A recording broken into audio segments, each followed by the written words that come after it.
Shall I tell you? Shall I? Shall I tell you everything? Mind the gap. Are you sure you want to hear?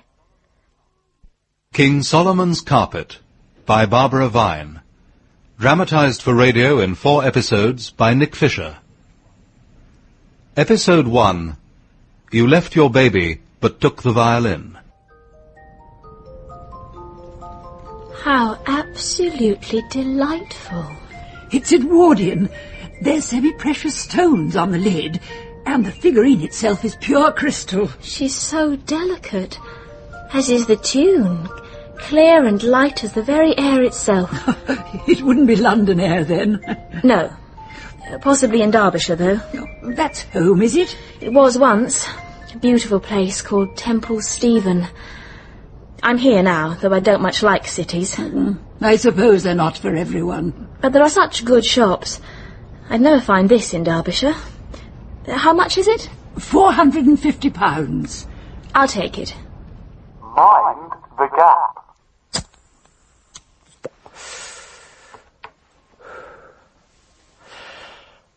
London has the world's oldest metro system. It dates back to 1863, to a Victorian London of slums, of gaslight, of the powerless and the poor. The powerless and the poor. If you could just sign here. Thank you. Have you got far to go now? Bond Street. There's plenty of cabs round here, I suppose. Well, yes, but the traffic will be dreadful at this time of day. It would take you forever just getting out of Hampstead. You'd be much faster on the tube. I wouldn't dream of travelling on that. I've always had chauffeurs and taxis. All my life. Death. Death visited Piccadilly Underground Station in November 1927, when a porter tried to close the gate of a moving train.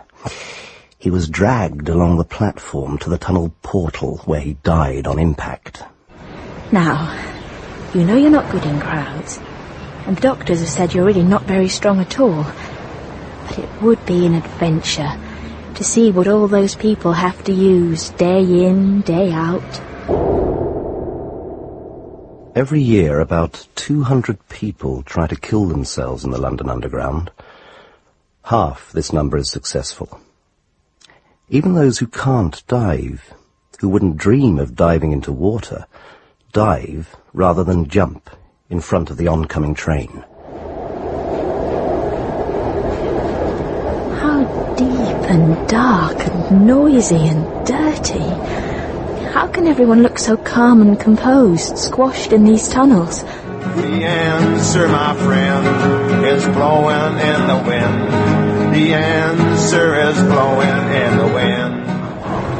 Those white and buff towels remind me of something. Of course, the servants' bathrooms at Temple Stephen.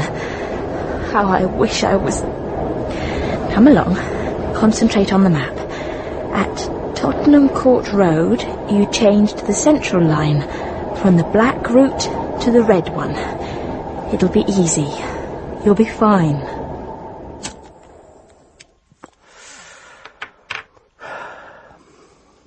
The fire began when a lighted match fell through an escalator, which led from the Piccadilly Line platforms to the main ticket hall concourse.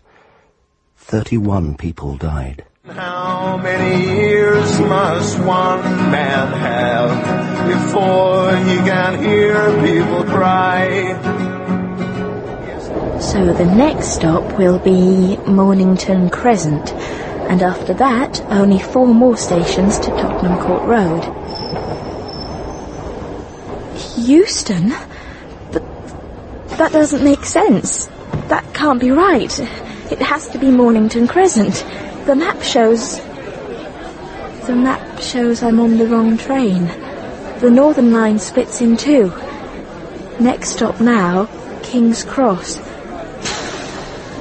I don't want to go there. I don't. Calm. Be calm. You can change at Bank onto the Central Line.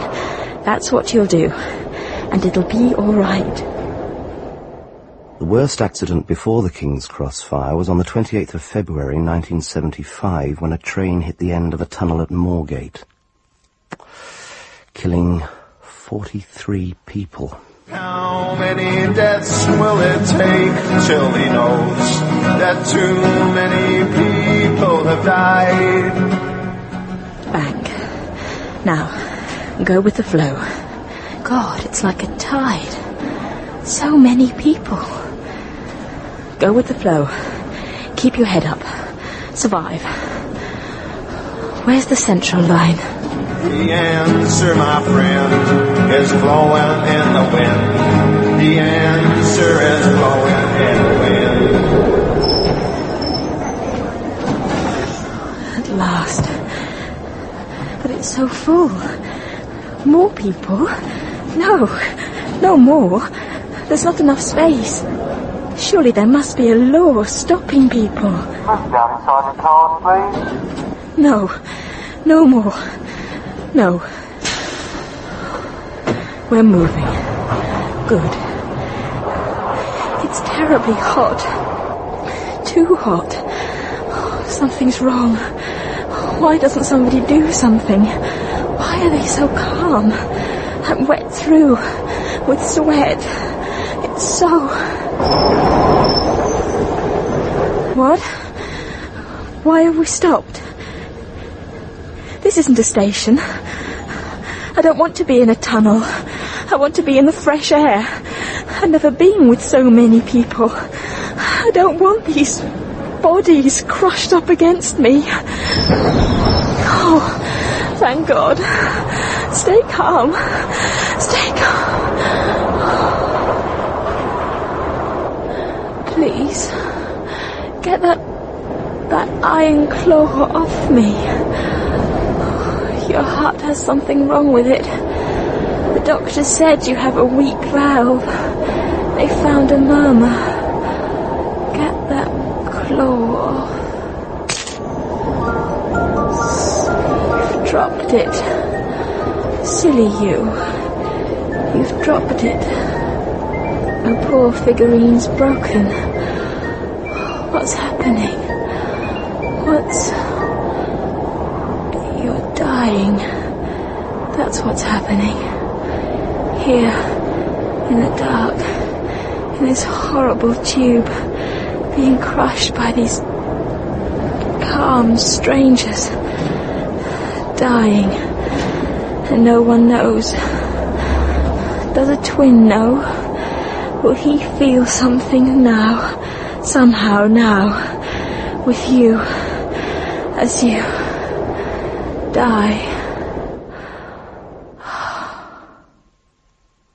You've just died. Another death. Nothing special about it. Hardly a disaster. Nothing to interest me.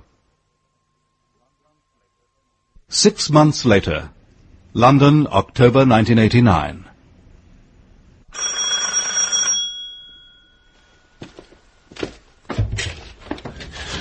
Hello, Jarvis. It's Tom. From yesterday? Of course. You've decided to take the room? Well, if it's still available, several are. Sorry, do come in.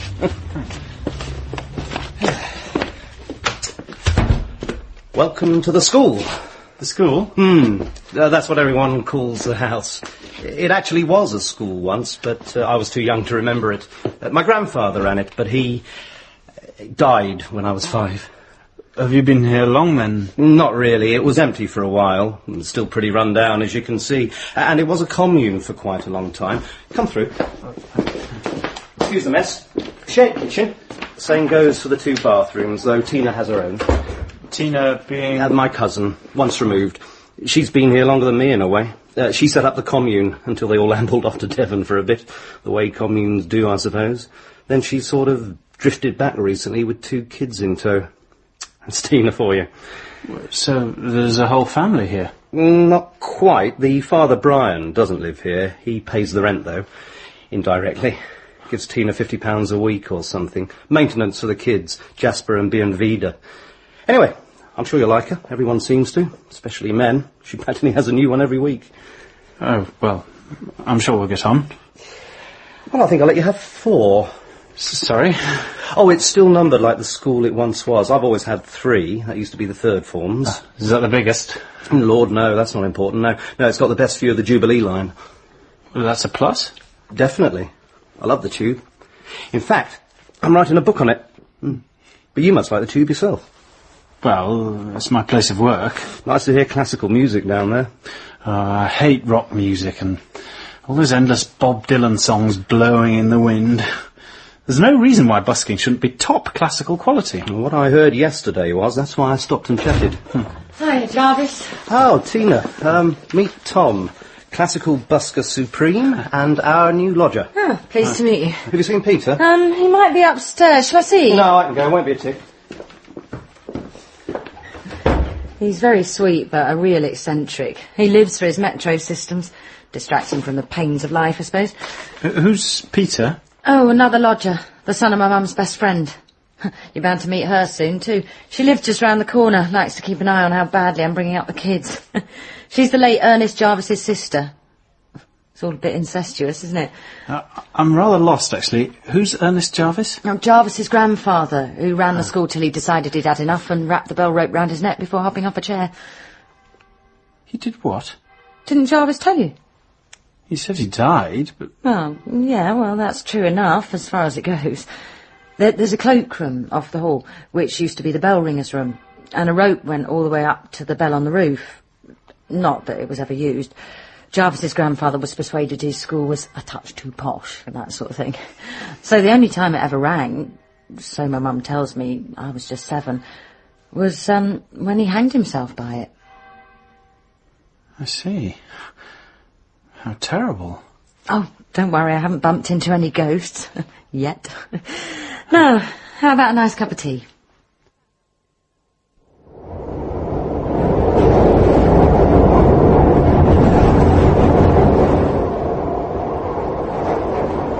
Less than £100 won't go far in London. Well, you'll just have to find work, won't you? You'll be working in the capital, just like Mike. But you won't be living with him anymore. Hush, hush. Yeah, it's all right. It's all right. No, it's not all right. Not remotely. How could it be after what I've just done?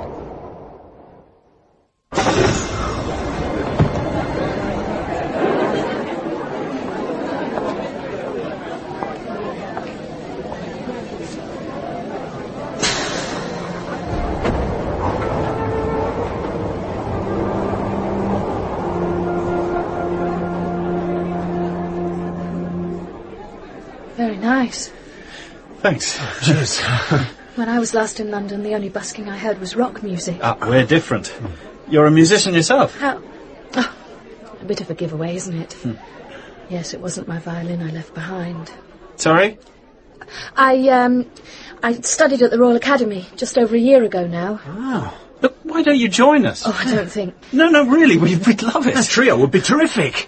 Oh, you'll easily fit in with us. I don't know, I mean, I'm ever so rusty. I haven't actually played a note in 8 months. Then it's high time you did. Please. Well, all right. Great. Sorry, I'm Tom, and this is Peter. I'm Alice. We've been playing Bach's double violin concerto lately, but without the violin, so it's hardly been all the composer envisaged. Do you know it? I adore it. Ready? And...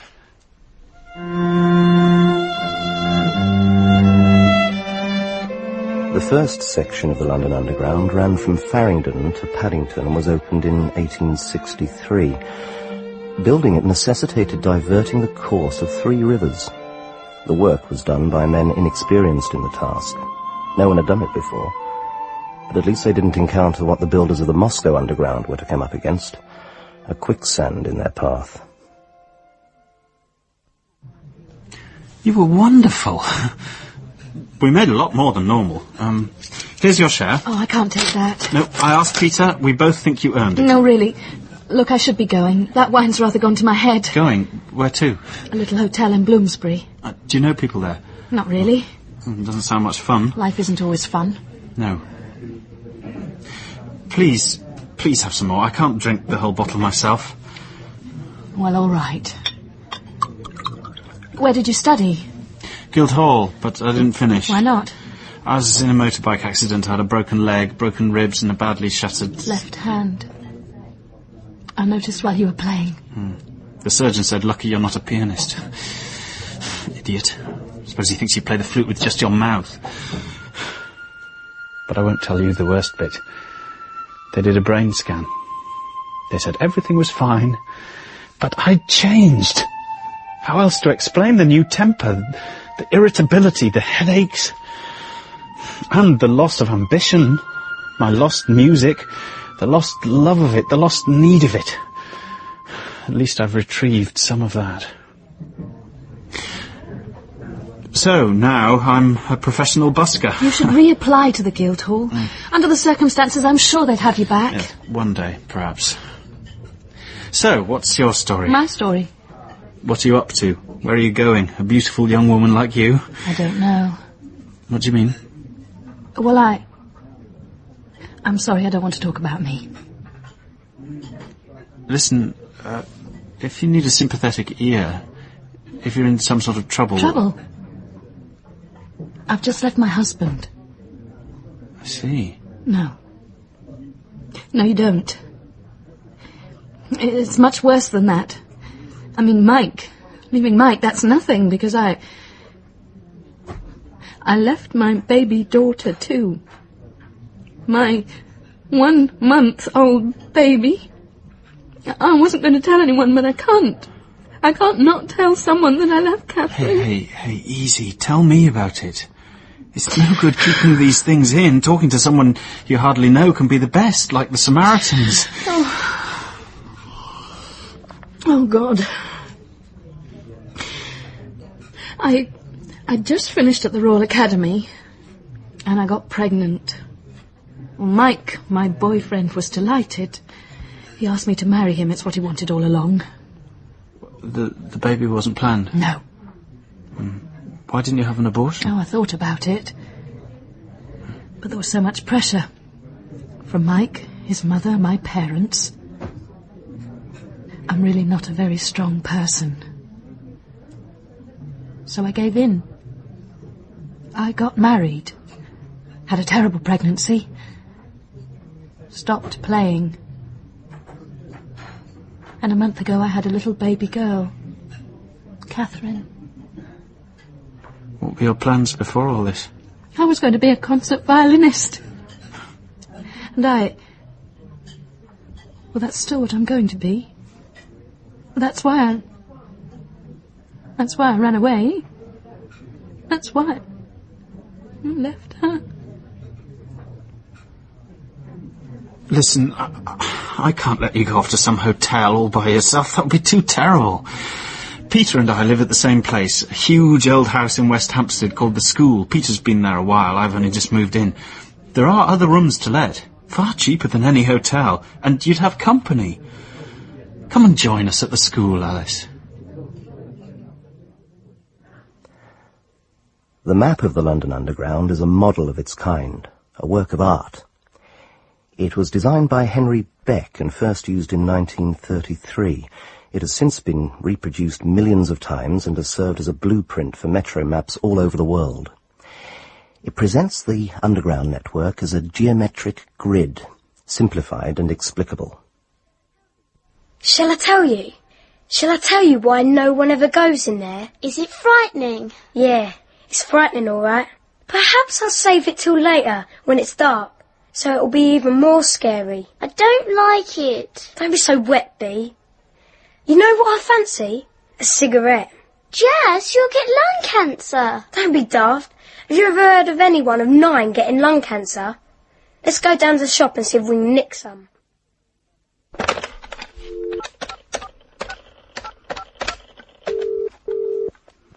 Hello?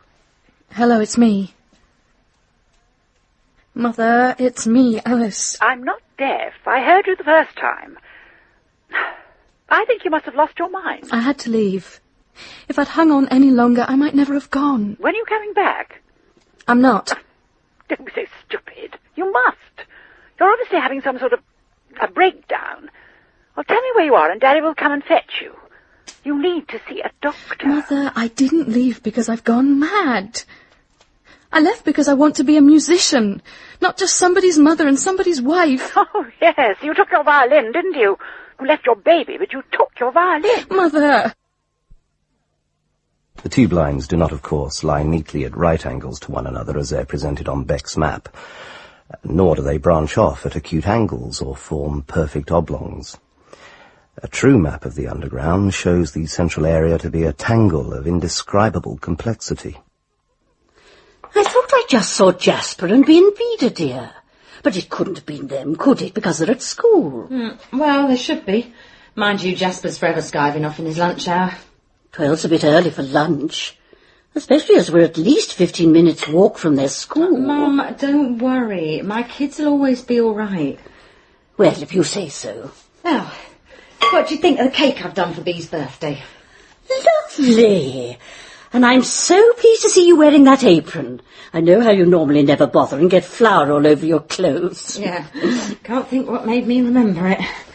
So, what are you up to today, then? I'm meeting dear Daphne for lunch in D.H. Evans. Dear Daphne. You know what I've always thought, Mum? That if you and Daphne had been young today, you'd have realised you were in love and just lived with each other. Tina! What a terrible thing to say. No, nonsense. If that's the way you are, that's the way you are. It's still not too late, you know. Tina, Daphne is my closest friend. She's been that since our first day at school when we were 5. I'm naturally very fond of her. Just like Peter is fond of Jay. Oh, he'll grow out of all that. Daphne said only last week that when he meets the right girl, he'll feel differently. No, not Peter. Believe me, I know. Perhaps he'll fall for that beautiful young woman I just saw in the hall. Well, Alice. Yeah, you're right about her look. She's stunning, isn't she? But I'm afraid she curves in all the wrong places for Peter. Besides, Tom's clearly got his eye on her. Yes, well, I'd better be going or I'll be late. The outer configurations of the tube are clearer as they branch out in graceful tentacles into Middlesex and Hertfordshire, Essex and Surrey. The reach is greater than one may at first imagine. Bye then, Mum. Give my love to Auntie Daphne. What was that? A bomb? Oh, it could have been a car backfiring. No, I heard a lot of bombs in the war, falling on this very street. That was definitely a bomb. Well, goodbye, dear. I'll drop by again later. Bye, Mum. Get me some treats from Selfridge's.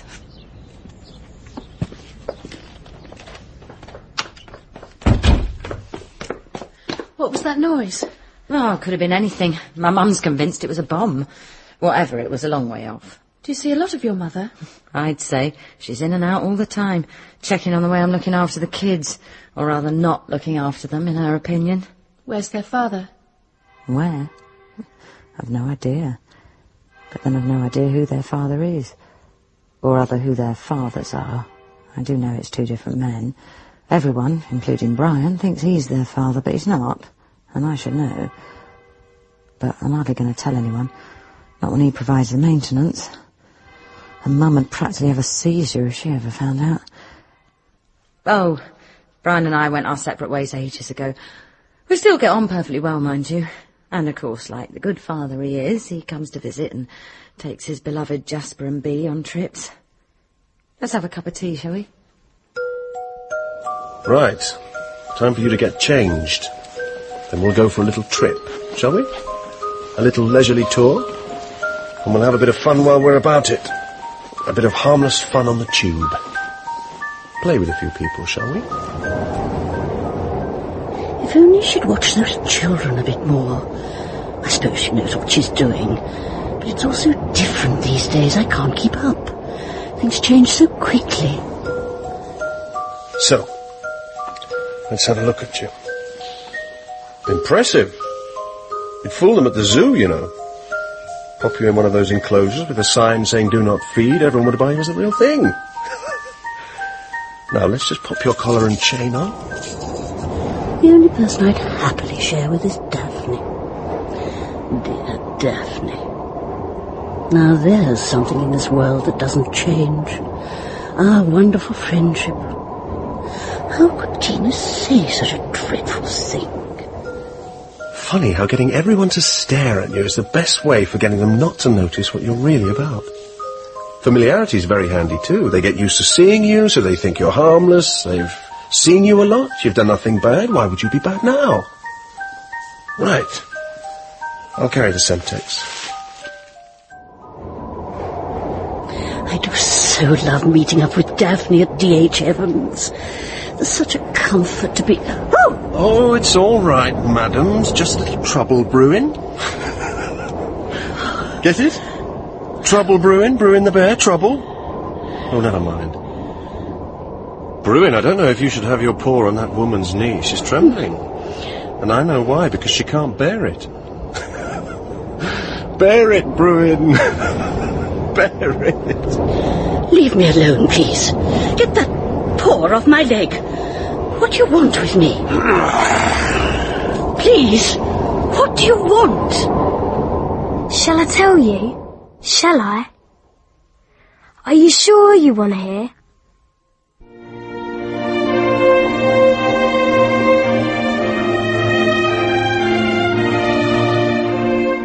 In Episode 1 of King Solomon's Carpet by Barbara Vine, dramatised for radio by Nick Fisher, Tom was played by Jonathan Cullen, Alice by Kate Fenwick, and Axel by Mark Strong.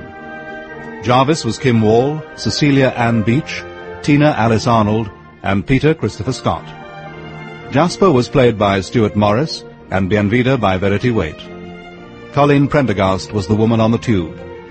Other parts were played by Shirley Dixon, Christopher Pavlo, Elaine Pike, and Alex Lowe.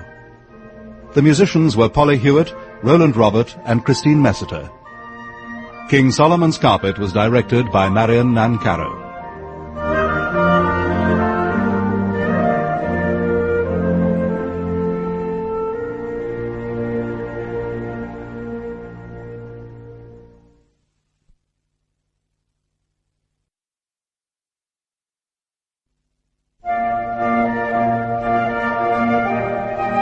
King Solomon's Carpet by Barbara Vine, dramatised for radio in 4 episodes by Nick Fisher. Episode 2, Sledging the District. London, 1989. While the new arrivals, Tom and Alice, are settling into Jarvis's home, the school, Tina's mother is encountering some trouble on the tube.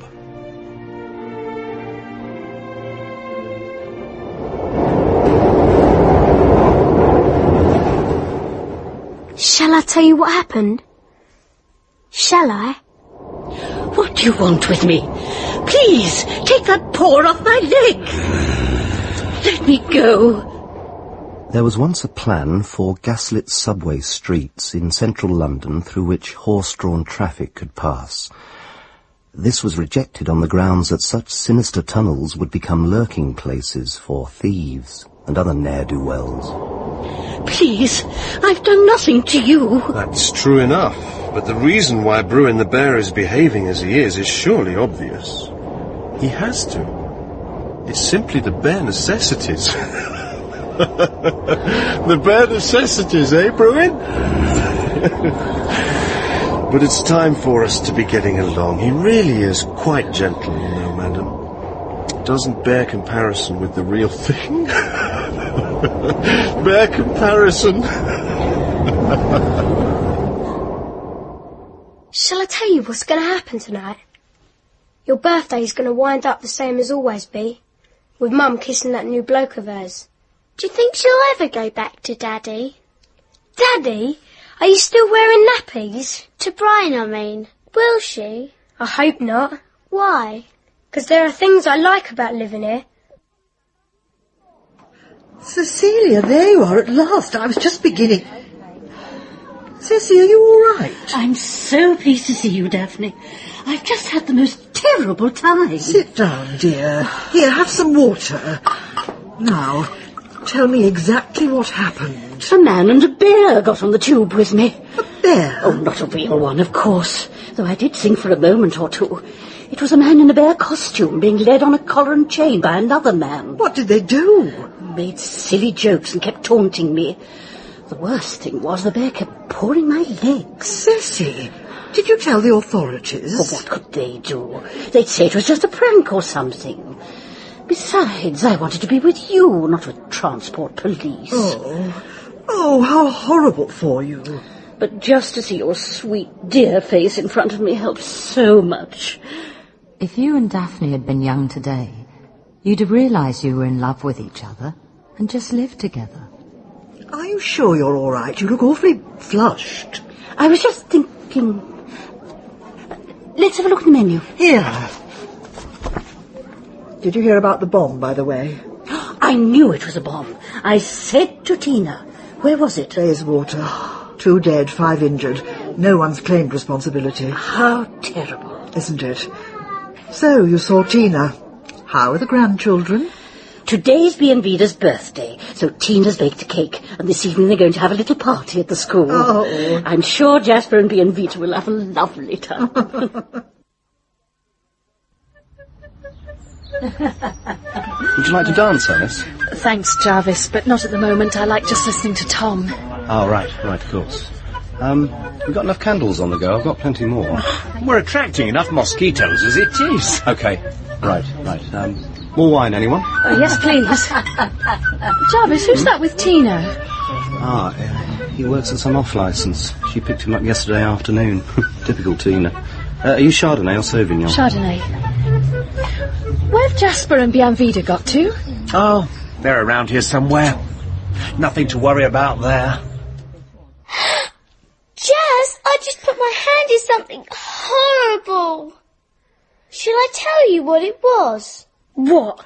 A dead person's stomach, like they'd been cut open, and I put my hand among the insides.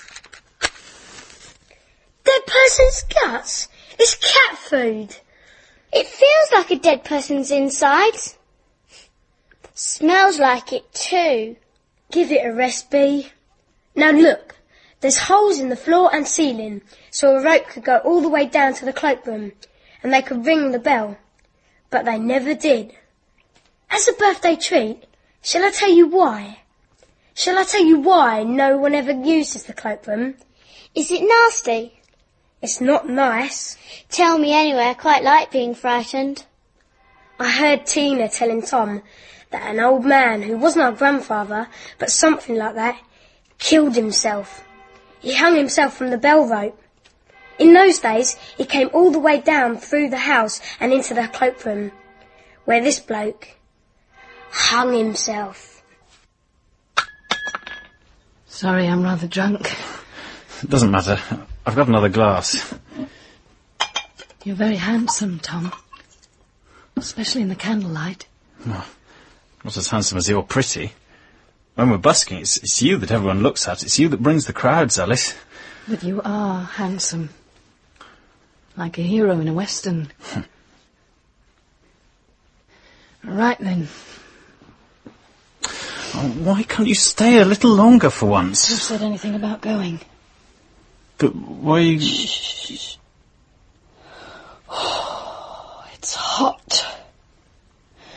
So I think I'd better take something off. Should I start with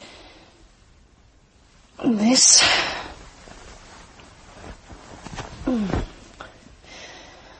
Oh, and these are much too hot.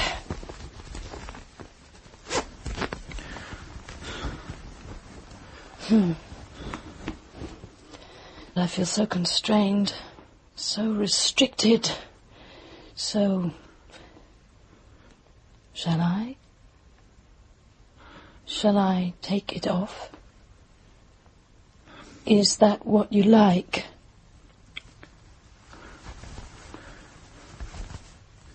There. And finally, they're so flimsy, so silly. I could take them off too. Shall I? Tom? Is that what you'd really like? You can only do this because you're drunk. You'll make love now, but you won't even remember tomorrow. You'll know you did it. You'll feel the dampness and know, but you won't remember. From the moment I first saw you, I knew we were made for each other. You can help me so much, Alice. You can save me. Tom, I can't even save myself. It may be easier to save someone else, though. You know exactly how it'll be. He'll make love like he plays the flute, precise and controlled, as if he'd studied it like he'd studied Bach's Innovations. You're so beautiful. And you're sweet and handsome. And I love your music, your knowledge of it. The way we can talk about Wagner. To have such a passion in common. I've never known that before. Nor have I. You're the one, Alice. The only one. You offer me so much.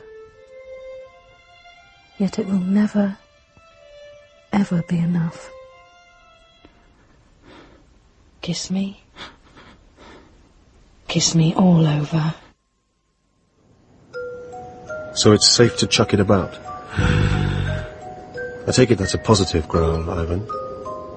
I mean, I'd hate to make a mistake with this stuff. Semtex is pretty stable. You could throw a fag end in there with no problem. It needs percussion to go up.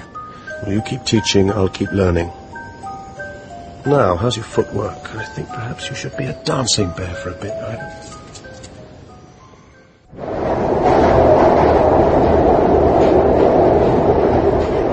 I'm going to have a cigarette. In here? Why not? 'Cause some busybody will tell you to put it out. But it'll already be out, Damon. What are you talking about? It'll be a light, but it'll be out. Dean, Jazz has finally gone mental. It'll be outside the carriage. Watch. Now, as the door's shut, hold it in place so they're closed on it and... Hey, presto! Don't even need to hold it. I can puff on that and no one will notice because the smoke's outside. Nice one, Jazz! Among things left behind on the underground have been pheasants, several turkeys, a suitcase full of Masonic regalia, and £1,500 in cash. While that's left in the trains, what clutters the tunnels is cleaned at night by the fluffers, who collect all the human hair that is shed, imperceptibly, invisibly, by the millions who use the system.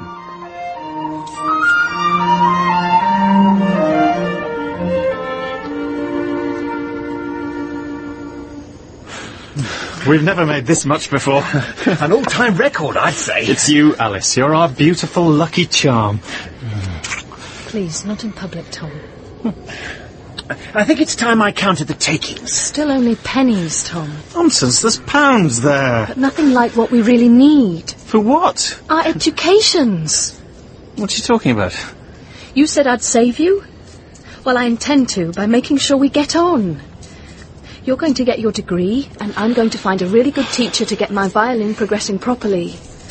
We don't make nearly enough here to pay for things like that. It'll get better. I've got lots of plans. We need real money, Tom. That means real jobs. I've got to achieve what I set out to do. I've sacrificed too much not to get there.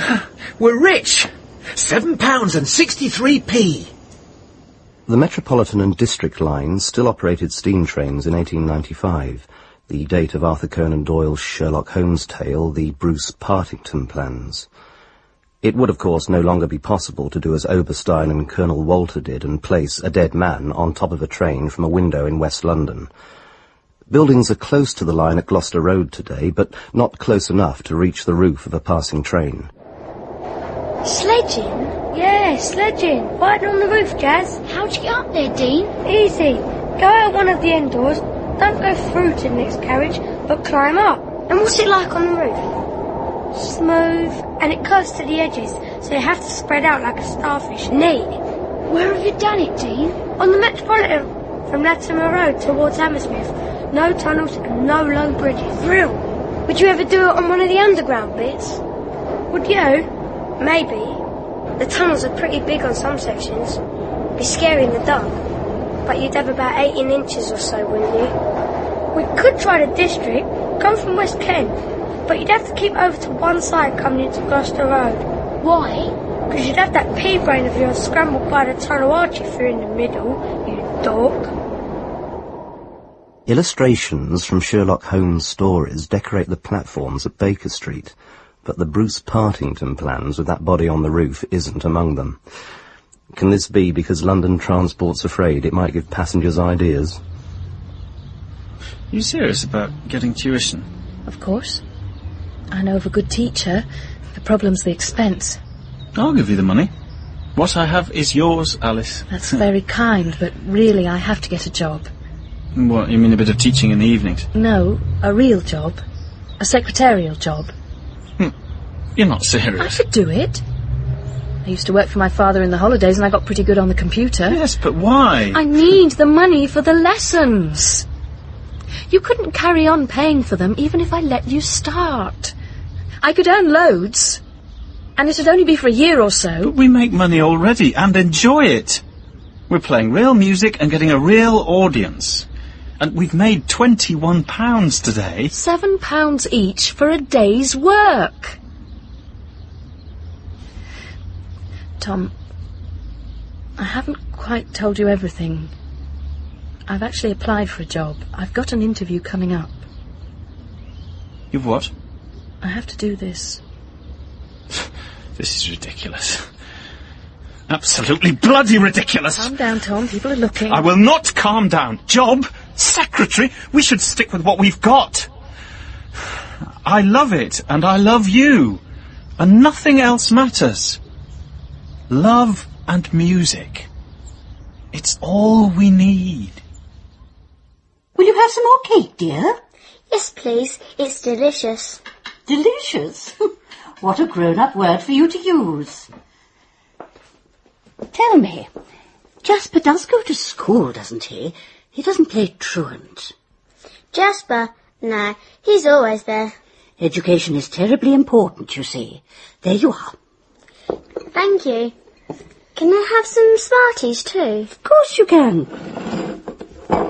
I'll only have the orange ones. Why's that? They're nicest. They've got milk chocolate inside and taste of orange. All the other colours have plain chocolate and taste just the same. Why is that? I've no idea. Perhaps they'll teach us why at school. Well, perhaps. But you're sure about Jasper? Oh, yes. I'm really sure.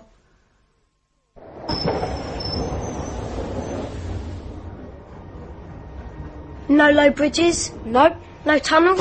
Not this far out. Right. I fancy it. You're going to sledge? Yeah. Good for you, Jas. Quick, up on the roof before we pull out again. Sit next station. Loudly. It's more curved than I expected. And it's really smooth. No ridges or nothing. How can you hang on when it starts moving? Go back down. You've got time? What, and be called Chicken by Dean? No way. There are little bits to hang on to at the top of the double doors. Not much, but something. Right. Lie flat and get your fingers... Ah! Hang on, you'll be alright. Grip, that's it. You're gonna be alright. You can do it. Grip. Yeah! You've got it, yeah! I can see why they call it sledging now. Just like a toboggan, only better. This beats bunking off school or nicking stuff from the shops. This beats anything.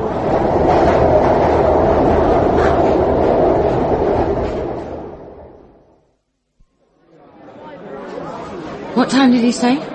9 o'clock. Oh, then he's only 10 minutes late. Well, I hope he shows up.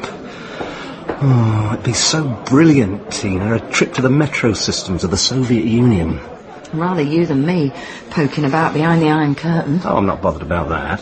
He's some in-tourist, so the whole thing will be official. They won't think I'm a spy or anything. Excuse me, Tina. Yeah? What? Daniel, my God! It's been, what, 8 years or so? More like 10. Oh, sorry, Jarvis. This is an old friend of mine. Daniel, this is Jarvis. I rent some rooms in his house. Hi. Oh, pleased to meet you. Are you with anyone? Not a soul. I'm footloose and fancy-free. Oh, wonderful. Join us. I'm not interrupting. Oh, Jarvis is waiting for a friend. Oh, you remind me of someone, Daniel. I think it's the eyes. Hello, Jarvis. Oh, there you are at last. Your London tube is not so punctual as ours in Moscow. Oh, lack of investment. Do have a seat. I'll get you a drink. What would you like? Vodka? Not the kind they sell here. Oh. A lager, please. You'll excuse us if we talk business. Oh, go ahead. Daniel and I can get into a huddle of our own. Good. Pint of lager, please. It's so nice to see you. Denmark Hill, wasn't it? That's right. Didn't the bed creak terribly? You haven't changed a bit. Those timeless bedroom eyes. Flattery, Daniel, will get you everywhere. Fancy coming to see my new abode later? The bed there hardly creaks at all. One lager. Cheers. Nostrovia. I have good news. The trip will be possible. And I hope we will include a visit to the earthquake-resistant metro in Tashkent. Really? Oh, that'd be just brilliant. The Metro Systems of the World. An overview of the underground by Jarvis Stringer. Preface. King Solomon's carpet was a magic carpet fashioned of green silk. It was large enough for everyone to stand on. When ready, Solomon would tell the carpet where he wanted to go, and it would rise in the air and land everyone at the spot they desired. The tube systems of the world are no more and no less than our modern equivalent of King Solomon's carpet. I did Gloucester Road to Kensington High Street yesterday. Yeah? It's dead dark, and then wallop, you're into the next station. Magic. I fancy doing Kensington High Street, and then on to Bayswater. More than one station? You've done more than one, ain't you? Yeah, but I don't know anyone else who has.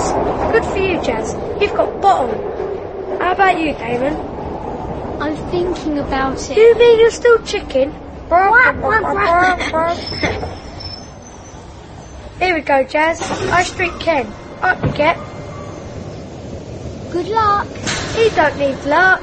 Skill and bottle. That's what it takes, Damon. Not chicken and luck. Skill. Starfish position. Hook. Fingers into double doorage. Press down onto car roof. Now it's a question of bottle.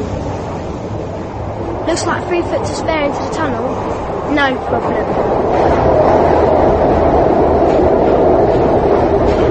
It's dark, alright. Dead dark. That's what Dean said.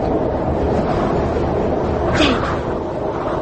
What if there's anything sticking down from the tunnel roof? Stone or iron spikes? You'll be dead. This is scary. This ain't like in the open air. At least it's a nice straight bit. Not so hard keeping a grip.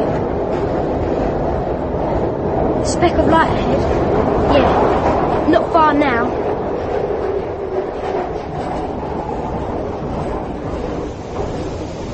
Notting Hill Gate. Right. Now for the second bit. 2 stations! Dean said he didn't know anyone else but him who'd done more than one. Just me and Dean it'll be. Here we go. Sledge in the district. Not a brick arch this time. A steel one. But it's not curved. It's not an arch at all. What? What's that chunk of metal? It's almost scraping the top of the cars. Waiting to take my head off. It's coming faster and faster and... No! In 1947, a man was killed when his arm was trapped in the doors of a train at Lancaster Gate after he'd tried to force them open. He was dragged to the tunnel portal and died on impact. Well caught. Ever thought of taking up cricket, Bruin? Cricket balls are a lot smaller than this. Let me go! You should be thanking Bruin for catching me. Okay, thanks. Now can I go? No. I want a little talk with you. You're hurting. I'm not going to tell you off if that's what you're scared of. I ain't scared. I just don't want the police coming. Neither do I. I think you'd have made it, you know. It just looked too low. You weren't up there. How would you know? Fair enough. Come on. I'll buy you a pizza. Tom, we're supposed to be saving. We can afford the odd bottle. Well, I suppose that's true in a way, because I got the job. You did what? You are looking at the personal secretary to James Christensen of Angle, Scherer and Christensen Solicitors in Holborn. Aren't you pleased? I never thought you'd pursue that. We need the money. You helped me by paying for my first lesson. Now I want to return the favour. Return the favour? What? What do you... I don't want your bloody gratitude. I'm sorry, I simply meant we sort of agreed to share things and do things together. Oh, I see. So that's what you call sneaking off to get this job, doing things together? Sharing things means the two of us making music, Alice. Doing what we've done since the day we found each other. Do you remember that? Do you? Tom! Tom, calm down! It was in Holborn Station. I'll never forget the moment I first saw you. But you'll just stroll through that corridor on your way to this job of yours, and it won't even cross your bloody mind, will it? Oh, God. I'm sorry. I'm sorry, please. Forgive me. It's just... I love you so. I want to do everything for you. But I feel so impotent. Please, hold me. Love me. My name is Axel. Axel Jonas, and you're... Jasper. Right, Jasper. The house special with extra cheese plus a large Coke. Why are you staring at Ivan? Because he thinks I'm so ugly. Why was he dressed like a bear? For his amusement. And mine. Have you done a lot of riding on top of trains, Jasper? A bit. There's old stations down there that aren't used anymore, aren't there? Ghost stations, yeah. There's some between Baker Street and Finchley Road on the Metropolitan. Is there any way you could get off the roof onto these ghost stations? And is there any way out? Why do you want to know? He asked you a question. Could you get onto one of these stations? And then could you get out? I don't know. Are you sure? Yeah. Really? Really? Jarvis could tell you. Who's Jarvis? Just a man. Can I go? Who is Jarvis? I haven't got any money to get home with. Walk. To West Hampstead? So that's where you live? Does this Jarvis live there? Does he live with you? He might. He's your mother's boyfriend. No, he's not. Why would he know about ghost stations? He knows everything about the tube. He writes about it. Uh-huh. I'd like to talk to Jarvis. Where is he in West Hampstead? You never told? No, I legged it. Then I took the long route back here so they wouldn't be able to follow me, even if they tried. They sound nasty, Jazz. Ivan the bear was dead ugly, like the Phantom of the Opera must be under that mask. And I think Axel might have been a vampire, like Dracula. What? Who sticks his teeth in people's necks and eats the blood? Yeah, except you don't eat blood, you suck it and drink it. Oh, I've got a drink for you from school. I thought you'd like it because someone said it had cocaine in it. What? Lucozade, that's caffeine, not cocaine.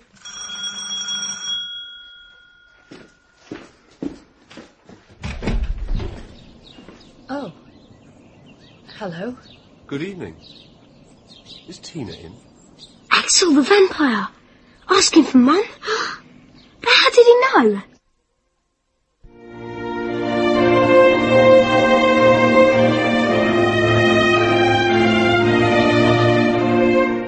In Episode 2 of King Solomon's Carpet by Barbara Vine, dramatised for radio by Nick Fisher, Alice was played by Kate Fenwick, Axel by Mark Strong, and Tom by Jonathan Cullen. Jarvis was Kim Wall, Cecilia Ann Beach, and Daphne Linda Polan. Jasper was played by Stuart Morris, Bienvida Verity Watte, Dean Martin Kelly, and Damon James Bell. Tina was Alice Arnold, Peter Christopher Scott, and Daniel Alex Lowe. Ivan and the Russian were played by Christopher Pavlo. The musicians were Polly Hewitt, Roland Robert, and Christine Messiter. King Solomon's Carpet was directed by Marion Nancaro.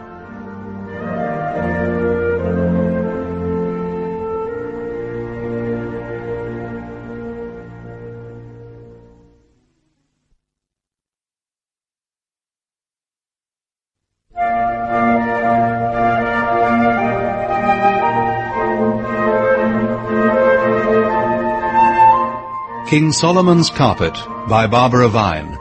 Dramatised for radio in 4 episodes by Nick Fisher. Episode 3, Revengeful Love. The mysterious and charismatic Axel Jonas has arrived at the school. I'm afraid Tina's not in at the moment. I see. Are you a teacher here? A teacher? Oh, that. No, it's not a school now. Of course it isn't. Is Jarvis in, perhaps? He's out too, I'm afraid. Are you a friend of his? Yes. Are you his girlfriend? Jarvis's?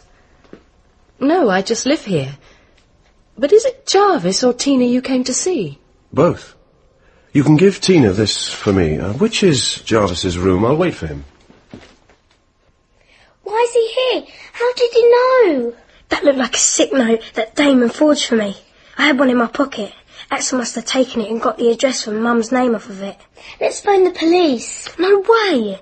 Police are for sissies. But I'm frightened. Oh, do stop snivelling, Bea. I don't like it, Jazz. Tell you what, if you shut up, I'll show you my tattoo. What? You haven't got a tattoo. Wanna bet? Oh, Brill! A lion! Brill, Jazz! Can I touch it? Touch it? Do you mind?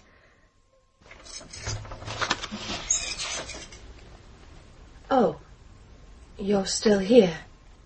Time flies when you're reading something this engrossing. Jarvis knows the tube system so well. But I was rather hoping you'd come back. Really? Oh, yes. Though it's too late now, I have to go. I'm Axel, by the way. You're... Alice. Alice. Alice, come here. Why? Come here.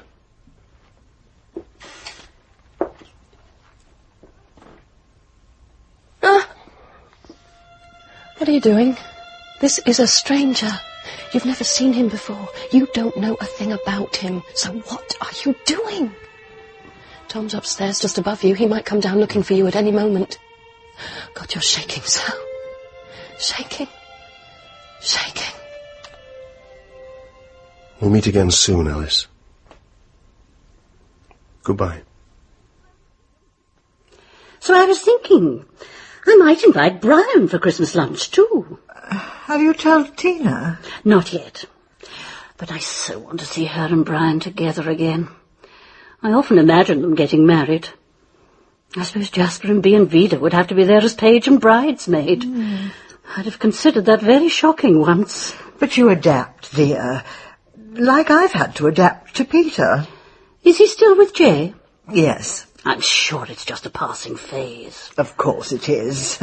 All he needs is for the right girl to come along and everything will change. They're so hard to understand. Peter and Jay? The younger generation. Ah. I've been taking my violin lessons very seriously. Madame Donskoy is hugely respected, you know. So, everything's working out nicely for you then? It's coming along. You took your violin, but you left your baby behind. Mother, please, don't start. I know your father will never speak to you again, Alice. Ever. He put the phone down when I rang the other day. And you didn't even ask how Catherine is. It's better if I don't know, isn't it? I've seen Mike a few times. He never mentions you. He's thinking of moving in with Julia and her husband. Julia's a marvellous mother. She may not be a great beauty, but where do looks get you anyway? Every train is cleaned at night. On the central line, they're litter-picked at the end of each journey. At Oxford Circus, 80 sackfuls of rubbish are collected every single day of the year, except Christmas Day, when no trains run. You never told me you were seeing your mother again. Why didn't you ask me to be with you? Tom, it's bad enough that I've left Mike. How do you think she'd react if I turned up with another man? Well, she's just going to have to get used to it. I'm the man in your life now, aren't I? We'll meet again soon, Alice. Of course. But I'm sorry, Tom, you can't meet my mother. Can't? Can't? What do you mean I can't? No, Tom, not this again, Don't no! tell me what to do. You don't care about me at all, do you? Of course I care! You're treating me just like you treated your husband. That's what's going on here, isn't it? Oh, no, it's not! We'll meet again soon. I swear it's not. I care for you so much, for you and your music. We'll get you back at college and everything will be all right. All your anger will drain away once you get back to learning. But I'm learning every day, Alice. And I've got such plans. You'll see. There's a journalist from the Standard who's going to do a piece on us. Classical buskers in the Tube. We're going to be big, Alice. Big! During the Second World War, the London Tube became a shelter. Countless thousands of people slept on the platforms of the deep tube stations. And the British Museum hid its treasures in the tunnel between Holborn and Aldwych. Good night, Alice. Good day's work. Thank you. Oh, thank you, Mr. Christensen. Good night. And good evening.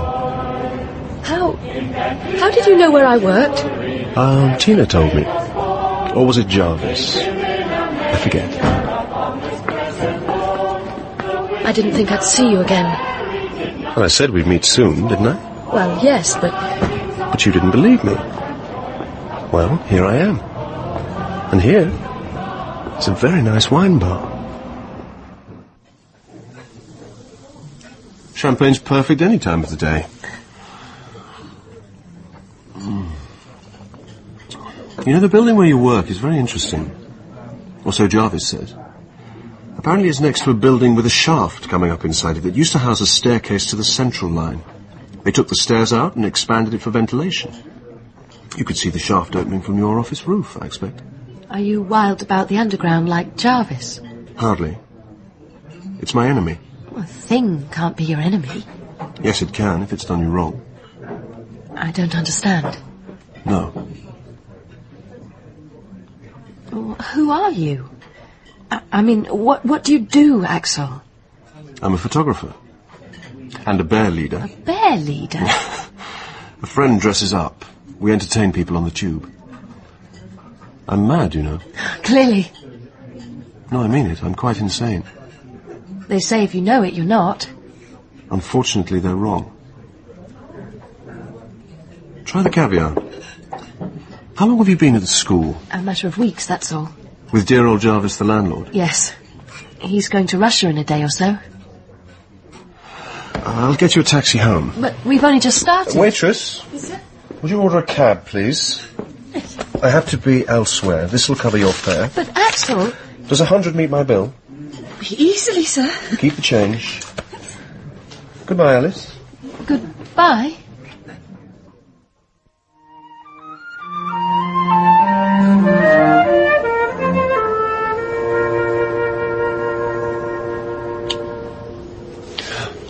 Thank you. You're most welcome. It is against the law, of course. No person while upon the railway shall, to the annoyance of any other person, sing, perform on any musical or other instrument, or use any gramophone, record player, tape recorder, or portable wireless apparatus. Excellent. A journalist who does her homework, eh, Peter? Yes. But that's the clincher, isn't it? To the annoyance of any other person. People aren't annoyed by what we do. They love it. Great. Nice quote for me there. Now, tell me a bit about yourself and your education. Well, I started training at the Guildhall, but I was involved in a motorbike accident that damaged a part of my brain. You've been diagnosed as brain damaged? No, but I changed. That accident altered my perception of things. It diverted my talent along new paths and made me see that classical music shouldn't be confined to compact discs and concert halls. Terrific. Right. Now, I'd like a couple of photos to go with my article. Actually, you should be pretty photogenic. You're rather good looking, you know. Yes, Tom, maybe. The best way to take a snap of me these days would be in a big black cloak carrying a sign. Oh, I don't think that's quite... quite... A journalist. Lost for words. Peter, don't worry about him. He's got a dark sense of humour, that's all. Now, would you like me just Relaxed, or with the flute to my lips? Oh, with the flute up, I think. It was a simply lovely lunch. You've never cooked a better one, Ceci. The vegetables were peerless. I do so like your fluffy roast potatoes. Thank you, dear. And it was a nice succulent bird, wasn't it? I often find turkey a bit dry, but that one was just right. Do you think they all enjoyed it? Oh, yes. Isn't Bienvida a sweet little girl? Yes. And it was so nice to see Brian and Tina together. Perhaps they really will get married one day.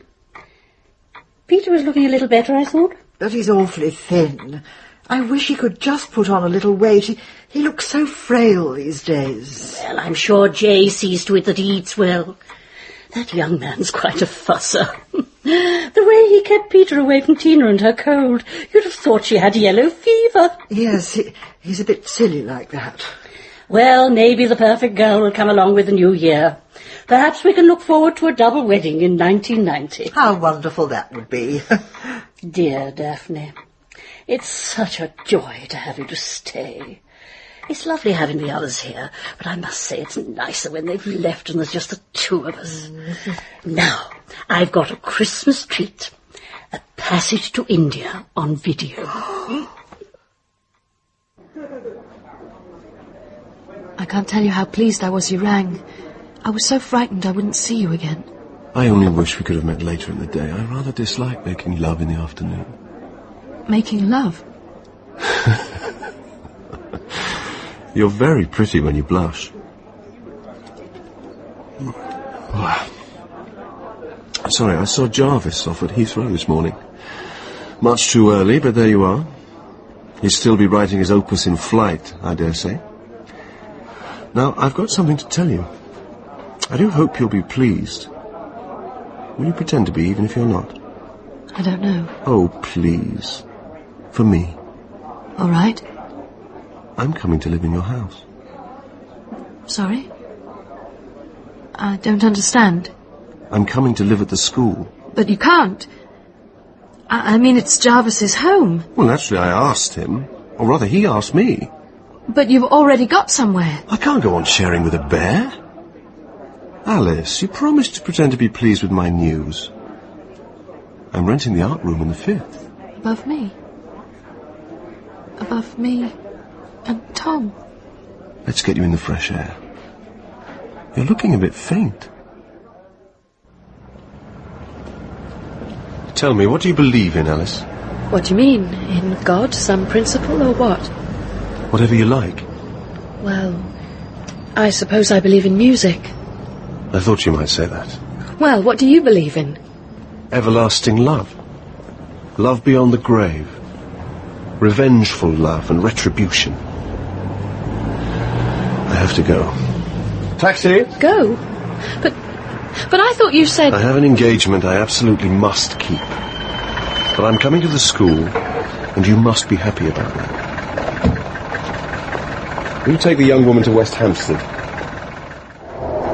Starfish position. Not much to grip, but enough. And it gets easier the more you do it. So you can think about other things.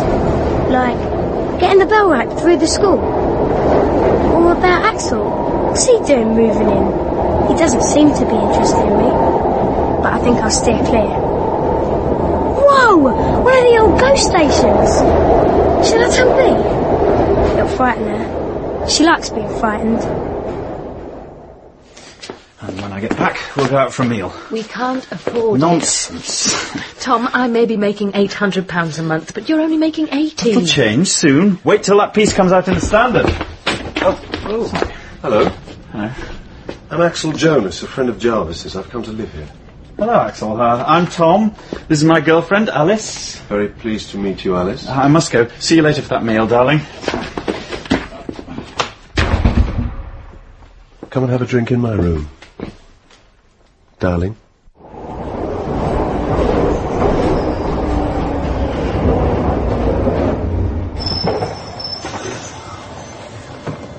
There he comes. See, Damon, Jasper's done it again. But you still ain't been up there. You're wet. The seat of your jeans is soaking. It's not. You should be wearing nappies. Leave him be, Dean. But Jazz, he's chicken. He daren't get up there and sledge. Chicken, leave him. Do you want a cigarette? Yeah, let's get one in the doors before they close. Right, I'm going up. Quick, Jazz. Neat. Hey, where's the chicken gone? Up on the roof. He's going to sledge after them.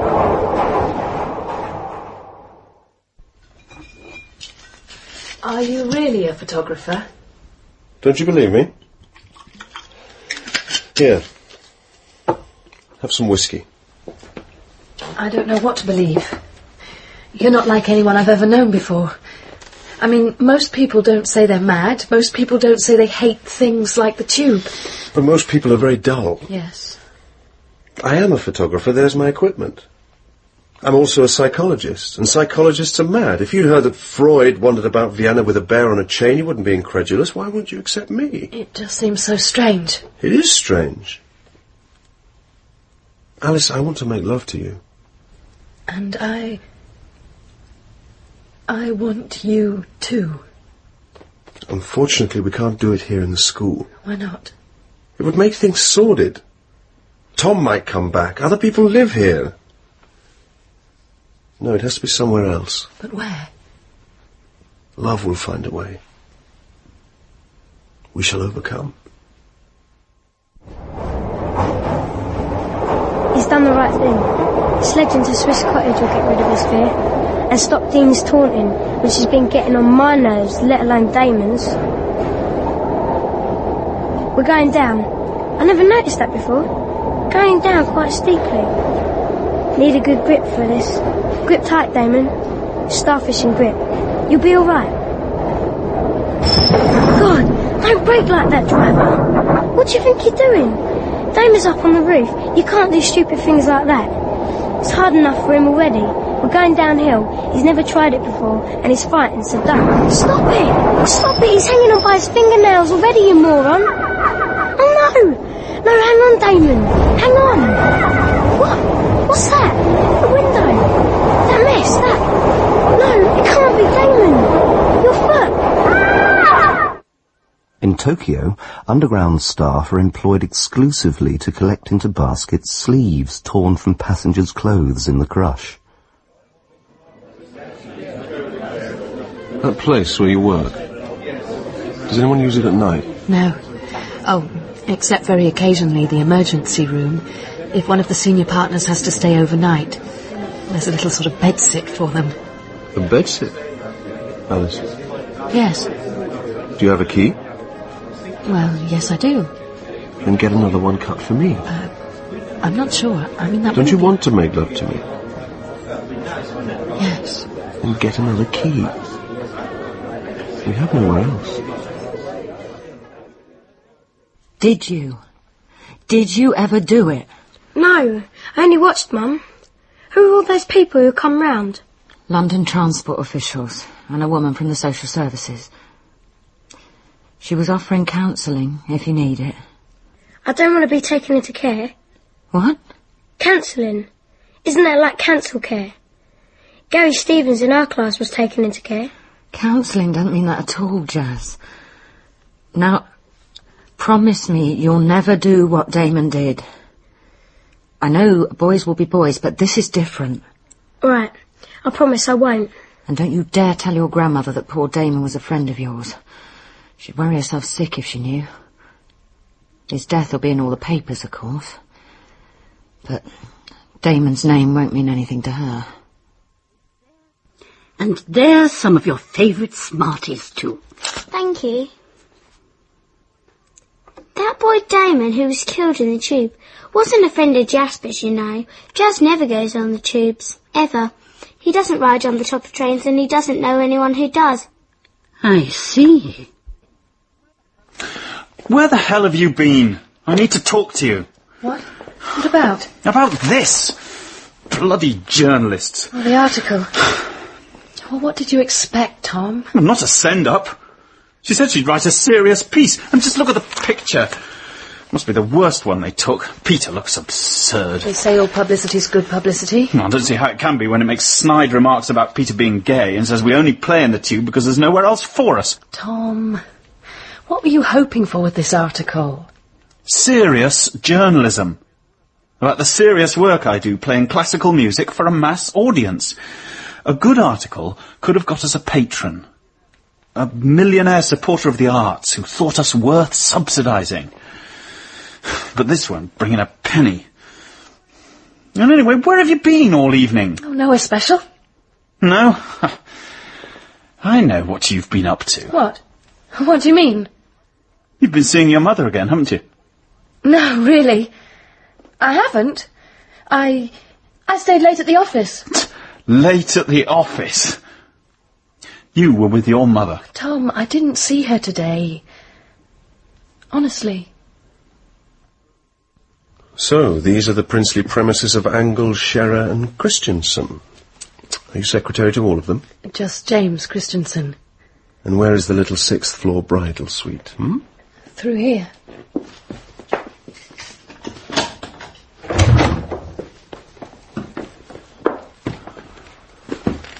Functional, but well sprung. I always think a decent mattress is one of life's essentials, don't you? What did you say they call this place? The emergency room. Just so, for the resolution of a crisis. Sometimes I don't understand you at all. No. I saw Tom, you know, just a few minutes ago, wandering along from Covent Garden. Perhaps he's on his way up here. Perhaps he's coming up the stairs right now. He's never been. He doesn't even know where it is. Of course, he's probably heading back to the school to wait for you. What will you tell him? That you've been seeing your mother? Axel, I believe I love you. Then I think it's time you proved it. Don't you? All the lighted stations of the underground, busy with people, bright with advertising, noisy with the roar of trains, are also surrounded by a silent maze of dark, disused passages and shafts. There's been another bombing. Yeah, so I heard. In the Mall. They gave so much information on the news that I think I could make a bomb now. If you could get hold of any Semtex. No, they said this one was a sort of gunpowder called, magnesium flash. But they've caught the man who planted it, you know. Oh, really? Yes, there's a picture of him in the late editions. Here, with a hair lip. A hair lip? You don't know him, I trust, Jazz. Me? No, of course not. He looks like a bear, doesn't he? I'm going out to play. Careful. Sorry. Well, I've got my stuff. Thanks for looking after it, Tina. Oh, no bother. Mum, this is Daniel, an old friend from about 10 years ago. Hi. Hello. Oh, don't forget to get those tickets for me, Daniel. Of course not. That phrase sounds like a friend of Tina's from 10 years ago. Look at his eyes. Yes, they're identical. He's exactly like Jasper. A grown-up version of... Oh, no. No. Pray God, no. But it is. You know it is. That's Jasper's father standing in front of you. Are you okay, Mum? Mum, you look a bit pale. It's just a bit stuffy in here. I'll be getting along. I'm meeting Daphne at Selfridge's. But what about your coffee? I don't want to be late. I'll be getting along. Life has no meaning. There's no morality, no ethics, no values. There's simply events. A series of ghastly, occasionally linked moments. That's all life consists of.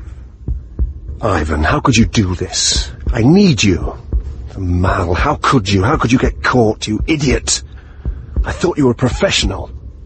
All right, the article was a setback, but that's just temporary. I know what I'm doing. No one makes a fool out of me. I'm going to be so big. I'll apply for an audition at the Britain Peers School. They're sure to accept me. Then we'll see. Not a bad picture of me at all. It's a very good likeness. Yeah. The Grim Reaper at play. All these years, Tina's been taking money from Brian as if he were Jasper's father. She's tricked us all. Brian won't be Bienvida's father either. That'll be someone else again. Nothing has any meaning. We just shuttle about like carriages in the dark. Sometimes meeting, but then off alone on our meaningless journeys. There's no right or wrong. Only chaos. Where's my bag gone?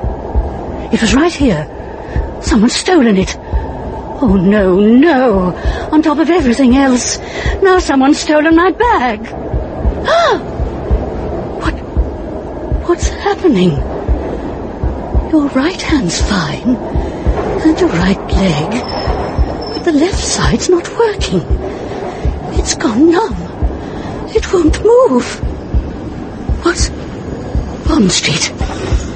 Get onto the platform. Daphne's here somewhere. Up. Out. Ah! Oh, you silly old fool. You've fallen over. Well, you would. How can you walk when your left side won't work? Cecilia? Cecilia! Everything will be all right now. Daphne can take control. Daphne, dear, I must have had a stroke, I'm afraid. Luckily it was the right side of my brain. The left is dominant, so had it been that side, the damage would have been more serious and I wouldn't have been able to speak. Sorry, Ceci, what was that? Oh, Ceci.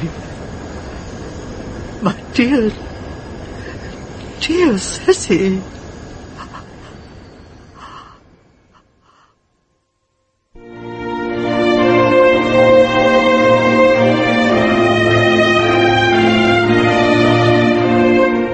In Episode 3 of King Solomon's Carpet by Barbara Vine, dramatised for radio by Nick Fisher, Alice was played by Kate Fenwick, Axel by Mark Strong, and Tom by Jonathan Cullen.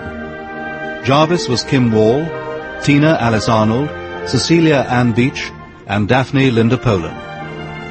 Jasper was played by Stuart Morris, Bienvida Verity Waite, Dean Martin Kelly, and Damon James Bell. Alex Lowe was Daniel. Other parts were played by Christopher Scott, Shirley Dixon, Elaine Pike, and Janet Moore. The musicians were Polly Hewitt, Roland Robert, and Christine Messiter. King Solomon's Carpet was directed by Marion Nancaro.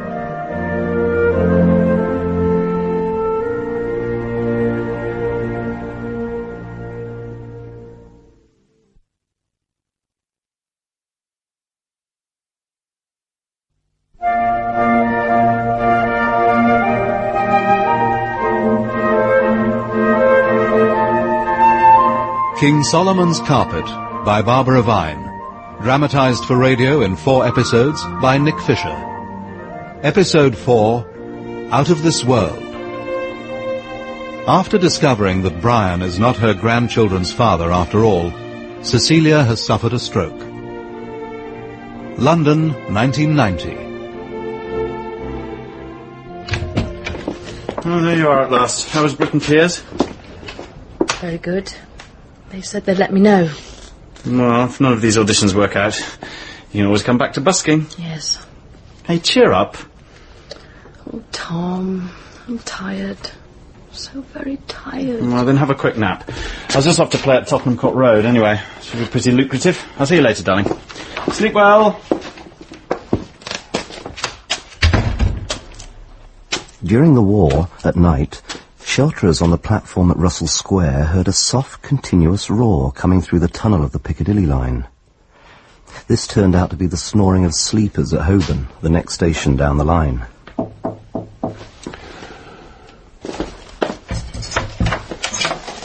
Axel. Oh, I've been dying to see you. Then enter. What's that on your hands? Oh, just a bit of magnesium powder. From the stuff used to make the flash for old cameras, I'm experimenting with some original techniques. Talking of which, I'm getting a new assistant. Tom. What? He could use some extra money. We get on very well. I've had a lot of interesting chats with your Tom recently. What? What about? Alice, you don't think I'd talk to him about our little emergency room with its nicely sprung bed at Angleshare and Christiansen, do you? I don't know what to think. I just know I love you. Not that we'll go there anymore. I've decided to put an end to all that. What have I done wrong? Nothing. It would just be so humiliating to get caught at your place of work. Home is best, Alice. There's a great big blank in the middle, dear. I remember seeing the children with Tina. Then the next thing was finding myself with you on the platform. I think that's often the way, Ceci. I have a feeling some awful things happened in that time, and they brought on the stroke. Well, you mustn't worry about that now. Do you believe in eternal life, Daphne? Do you think the soul leaves the body at the point of death and goes to a place of bliss? No, dear. No, I don't. Neither do I. But I now know one thing I would never allow before. You, Daphne, love me, Cecilia. Sounds like the wedding ceremony. You love me as I love you.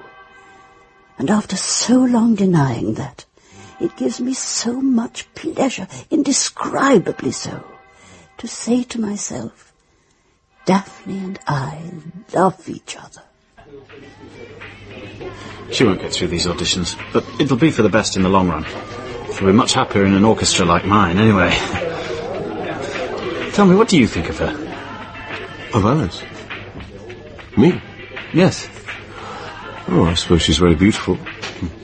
But you're right to discourage her musical ambition. She hasn't got it in her. How do you know that? Oh, I don't know. I'm not an expert. But I did ask her to play for me the other day. I must say I was rather disappointed. You don't mind me being frank? Not at all. Actually, I see Alice much more as a homemaker. You should take her away from here. Give her that opportunity, Tom. I'd love to. But how can I on the money I earn? Well, that's exactly what I want to talk to you about. You said yes to being my assistant. Now, you should know that may involve, well, stepping the wrong side of the law. Do you know what a signals and communications room is? I could have a good guess. I want to take a photograph of something in the signals and communications room at Holborn, and that's why I need your help. Why do you want this photo? I'm a photographer. But taking pictures of things the authorities want to keep secret sounds more like the action of a spy. A spy? How does 10 grand sound? I'm sorry? £10,000 in cash. 1 up front, 9 to follow. Okay? During the building of the Victoria Line, the diggers sometimes spotted a dark shape moving through the tunnel. J.R.R. Tolkien, author of The Lord of the Rings, says there is a creature, a thing, called a Balrog, a vast black apparition that lurks in shadowy subterranean spaces. Daphne, can you see if you can find my handbag? Jasper and Bienvida should have a little something for spending money. Of course, dear. Spending money? How much? I was thinking of £1 each. £1? Brill. I don't expect you'll use it to buy chocolate, will you? Not after the lovely cake Daphne made. I might spend it on Smarties. But I wish they'd make a pack of orange ones only. I'll eat the others for you. Though I sometimes worry the chocolate will be my undoing. Oh, I can't imagine that's going to hurt you. I can't spot your bag down here, Ceci. I haven't seen it for ages. Not since before this trouble. I wish I could remember what happened before I was taken ill. Contrary to what most people think, there isn't much crime in the underground. Indecent assault and pickpocketing in the rush hour are the most common nuisances.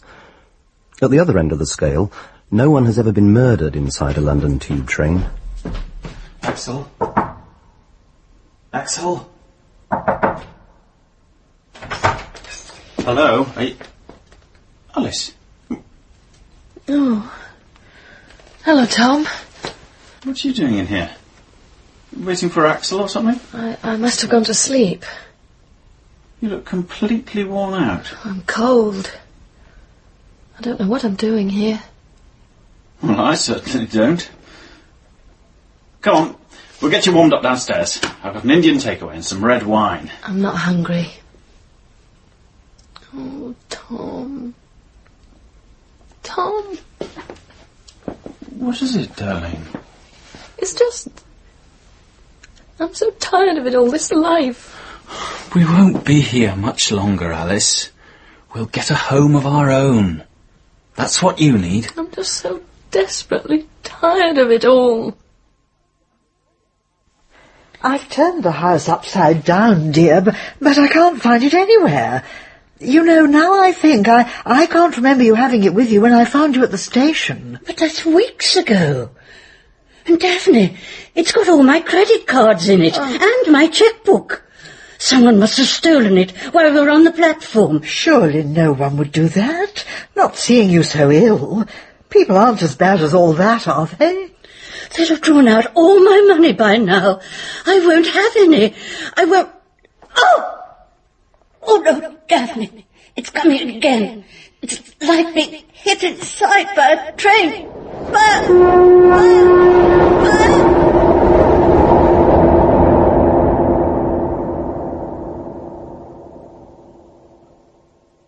You mustn't blame yourself.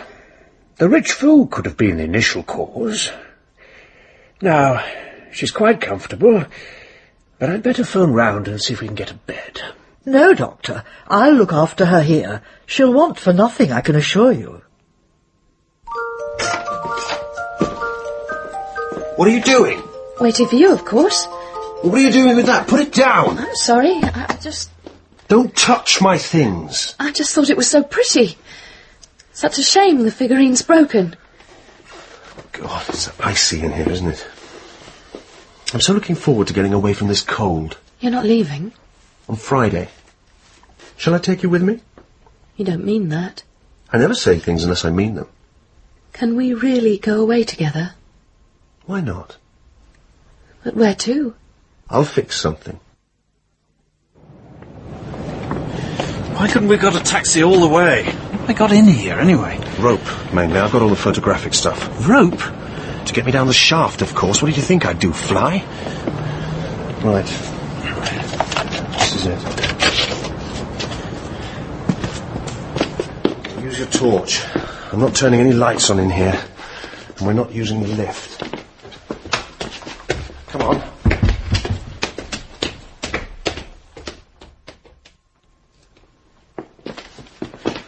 What is this place? Offices. All sorts. You seem to know your way pretty well. I do. Through here.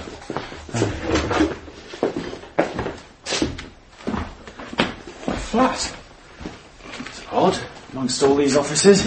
Well, via the window. Ow! What's up? I just stubbed my foot on something. A file. Angle, sure. Dawdling. I'm coming. Right. Across the roofs. Just follow me. Angle, Scherer and Christensen. But that's where Alice works. Axel has keys. He knows the place inside out. He has keys to Alice's office. And to a flat. With a bed. What's wrong? Sorry, nothing. What are you staring at? Oh, these. The keys interest you, do they, Tom? Yes, I can see they do. Is that where you're going? Down there? That's the shaft, yes. Now, let's get this bolted together and attached. Just hold that tight against the parapet. Good. Right. That can't budge. Okay. I'm going down. Some shafts once contained lifts, others staircases. You can look up through the inside of these enormous cylinders and see, in the dimness, the old Edwardian tiling, a yellow and brown design, spiralling the circular walls, following the course of what was once a staircase. He has the keys to her office. And to the bed you just saw. They've made love in that bed. At the school, too, in his room, above yours. You'll never enjoy her again, Axel. In 1983, a vagrant tried to push someone under a train. He was charged with attempted murder. While locked in a police cell at Clapham with 2 other men, he successfully garroted one of his companions with his own shoelaces. He was subsequently sentenced to life imprisonment. Friday. We'll be going away. Axel will take me to somewhere new. Somewhere out of this world. Back just in time. Axel! I calculate you're halfway. You saw me looking at the keys. You realised I knew, yet it didn't bother you. Well, the knife I've just got from the flat where you seduced my lover, the knife that's now beginning to cut through your rope, may bother you more. I can see you now, Axel. Look up. Look into my eyes as I kill you. Everlasting love and retribution. You don't even begin to understand.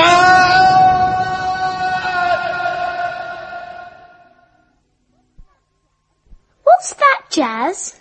Rope. What does it look like? Spaghetti? Where did you get it from? I saw Axel cutting up this huge coil in the garden. He put this bit in the shed. I borrowed it. What for?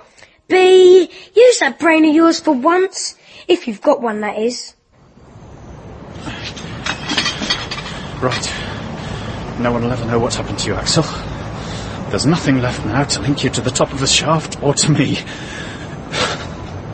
And you thought you were so clever, didn't you?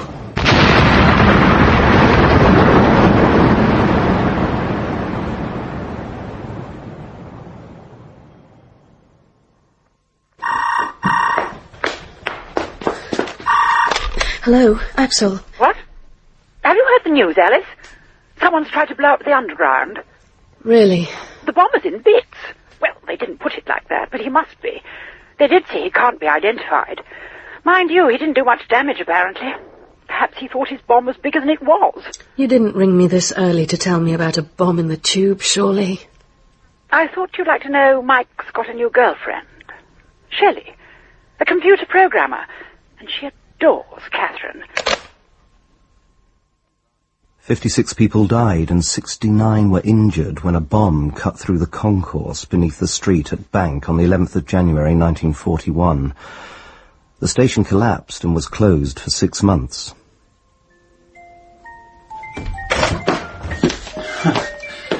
I thought I'd find you here. There's no point in waiting, Alice. He's not coming back. What do you mean? What I say. Axel has departed. Well, why has he left all his things, then? He doesn't need them where he's gone. I don't believe you. I know all about you and Axel. He doesn't care about you. Not remotely. Not the way I did. He told me to tell you he's gone abroad. You won't see him again. When I found out, I thought it'd be all right once he'd gone. But it's not. It's spoilt. I don't want to see you again. Fine. I don't want to see you. You haven't a chance with him. I want you to know that. I don't believe him, Axel. You'd never have told Tom things like that. I trust you. Though there is so much I still don't know about you. What's this? Magnesium flash? Of course. The powder on his lovely hands. For the photography. To Axel with all my love. Alice. What? Am I just a substitute for some old flame? Is that what I am? Is this hers too? But why would you keep this? And why is it broken? Silly you. You've dropped it. My poor figurine's broken. You're dying. And no one knows. Does a twin know? Will he feel something now, somehow now, with you, as you die? You and your other Alice.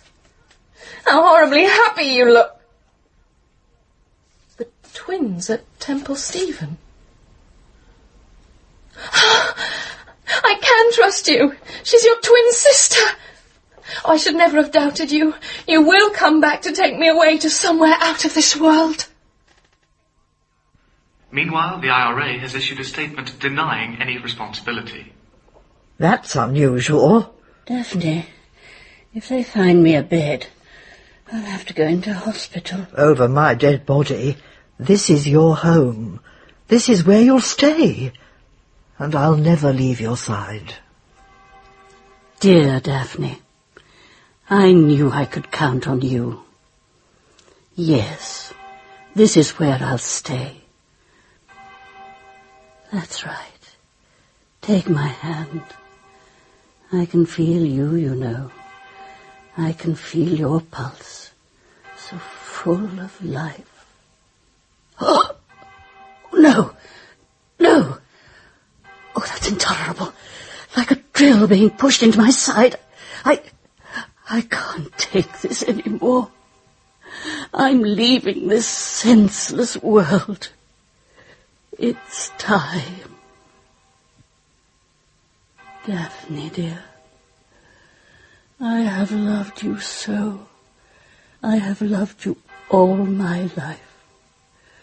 With all my heart. I couldn't quite catch that, Ceci, could you? Ceci? Ceci? Oh, no, Ceci. Oh, no.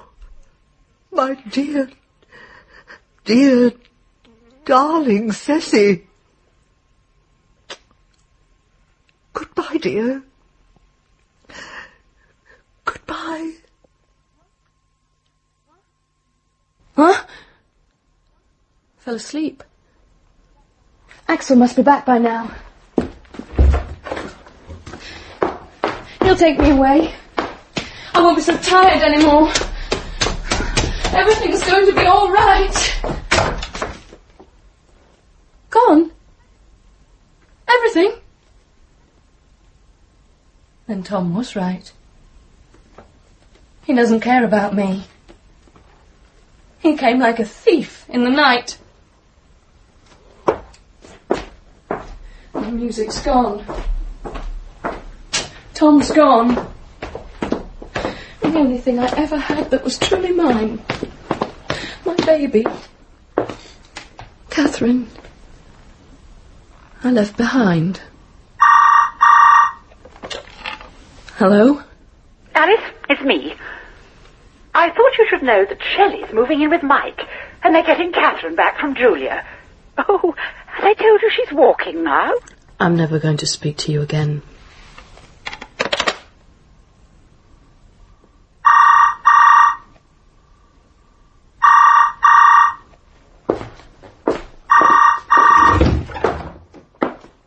Oh, yes. You can rest right here, in the cloakroom. Nice and dark. A rope? In here? Of course. An old man hanged himself here. People say it's a quick way to die. A nice, clean, easy death. How do you make a noose?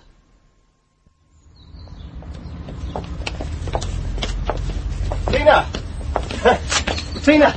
Jasper! How are you all? Oh, Jarvis! I'd forgotten you were coming back today. How was the trip? Oh, fabulous. The Moscow Underground should be visited by everyone. I've got some amazing information, and I've almost finished writing about London's version of King Solomon's graffiti-covered magic carpet, alias the Jude. Whatever's that? Jazz, it's your bell. How did you get the rope to make it ring without you being there? I'm not making it do anything stupid. It must be magic. It's from the school. It's the old bell. Oh, no. If Mum hears that, it'll bring up all the stuff about her brother's suicide. I'll see you later. What's going on?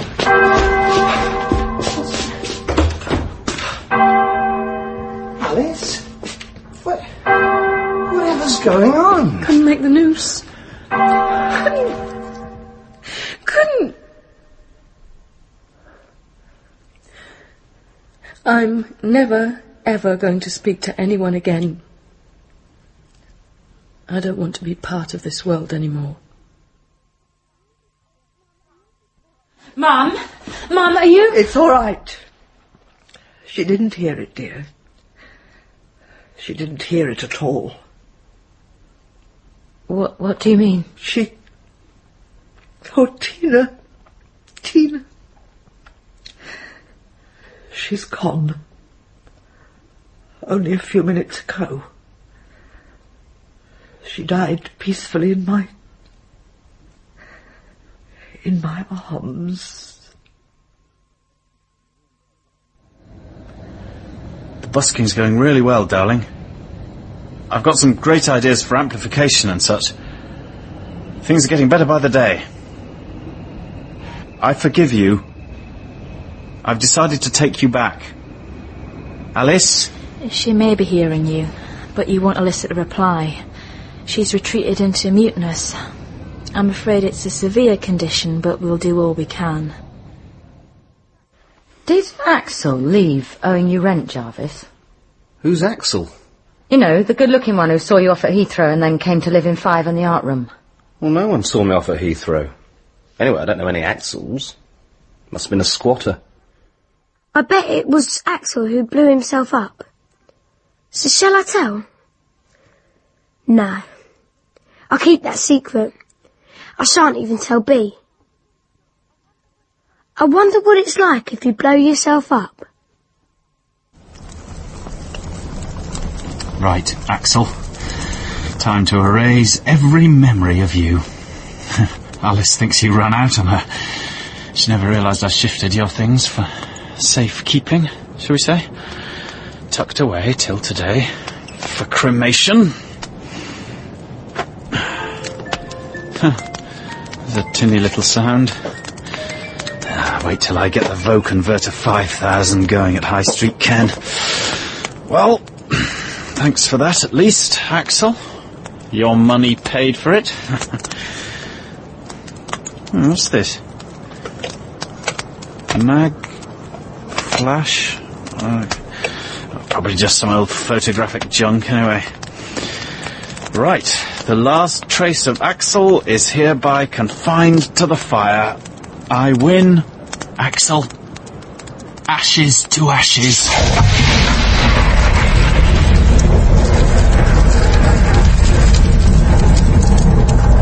A blue iron claw, springing from the fire, from Axel's package, rips into me. It's so fast. It's almost as if it comes from inside me. And now, in this tiny moment of time, that claw serenely takes me out of this world, calmly tears me to pieces. What was that? Oh my God! Tom! But I was quite dead.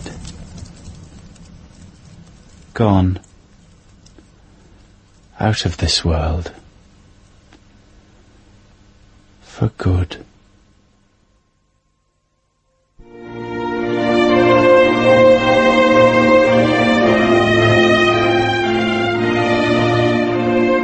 In the final episode of King Solomon's Carpet by Barbara Vine, dramatised for radio by Nick Fisher, Alice was played by Kate Fenwick, Axel by Mark Strong, and Tom by Jonathan Cullen. Cecilia was Anne Beach and Daphne Linda Poland. Jarvis was Kim Wall, Tina Alice Arnold, Jasper Stuart Morris, and Bienvida Verity Watte. Alice's mother was Shirley Dixon. Other parts were played by Alex Lowe, Christopher Scott and Colleen Prendergast. The musicians were Polly Hewitt, Roland Robert and Christine Messiter. King Solomon's Carpet was directed by Marion Nancaro.